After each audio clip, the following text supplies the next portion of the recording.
Morning Exercises, December 21st. Show me wherefore thou contendest with me. Job 10:2. A good man perceives and acknowledges the hand of God in his afflictions. Job sees God contending with him. Though his sufferings were principally from creatures, he said, The Lord hath taken away. Thou hast taken me by the neck, and shaken me to pieces. Whatever may form the twigs of the rod, God is the chastiser. He has a right to correct, and can never err in using it. To realize this is the way not only to prevent despondency, but to repress all murmuring passions. This satisfied Eli. It is the Lord, let him do what seemeth him good. Oh, says the gardener, as he passes down the walks, and is priding himself on the beds and borders which he has so carefully cultivated, who removed that plant? Who gathered this flower? His fellow servant says, The master, and he is dumb, and opens not his mouth, because he did it. Again, God has an end to answer by his contention with us. It is not the display of his sovereignty. There is a distinction between bestowing favors and inflicting penalties.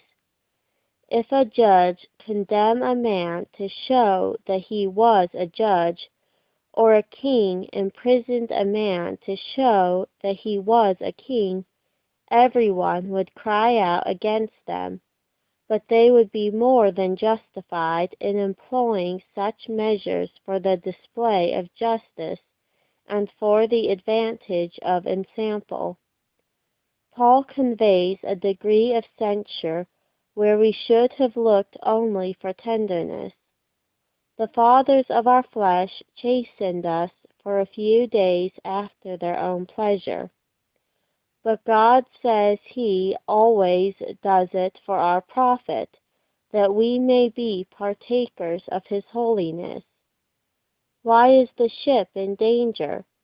Because Jonah has fled from the presence of the Lord, and the wind is sent after him. Why does Israel flee before the men of Ai?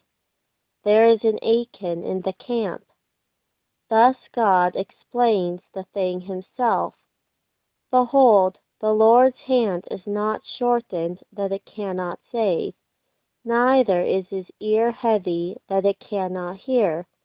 But your iniquities have separated between you and your God, and your sins have hid his face from you that he will not hear. He therefore does not afflict willingly, nor grieve the children of men. There is some sin indulged, some duty neglected, some idol adored.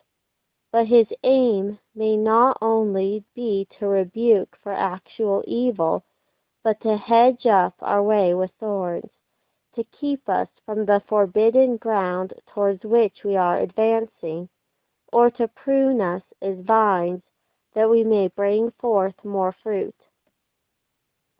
God alone can discover his own intentions in his rebukes. In doing this, we are not to suppose that he will employ miracles, or speak in an audible voice from heaven, or strike by a sudden impulse.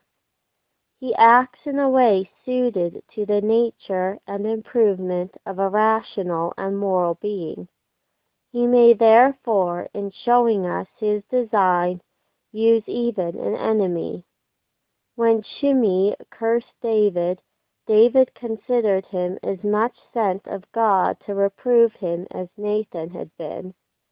The will of God may be made known by the admonitions of a pious friend who sees what we overlook from habit or self-love. We should therefore be thankful when the righteous smite us, and not deem them enemies because they tell us the truth. Sometimes the nature and circumstances of the affliction itself proclaim the secret, and we can see the cause in the effect, the sin in the punishment. The faithful word, read or preached, comes home to our ear, and conscience cries, "Thou art the man." Sometimes the difficulty of discovery is great, but if we address ourselves to the Father of lights sincerely and importunately, to show us wherefore he contendeth with us, we shall not seek in vain. The promise given to Jeremiah shall be fulfilled in us. Call unto me, and I will answer thee, and show thee great and mighty things which thou knowest not. And very desirable it is that we should know why he contendeth with us. Indeed, a good man cannot be satisfied without it. For while the wicked are only anxious to escape from trouble, he wishes to profit by it. He desires this knowledge, therefore, not to gratify curiosity, but to enable him to justify God in his dispensations, and to know how to pray, and to exercise the graces of the condition he is in, and to apply to present duty, and that he may confess whatever is wrong, and watch against it in future, saying, "Surely it is meet to be said unto God, I have borne chastisement, I will not offend any more. That which I see not, teach thou me. If I have done iniquity, I will do no more." For there is a tenderness in the conscience of a renewed man that readily responds to God. No sooner did our Lord turn and look upon Peter than he went out and wept bitterly. As for an unconverted man to ask God in his affliction to show wherefore he contends with him, it is absurd.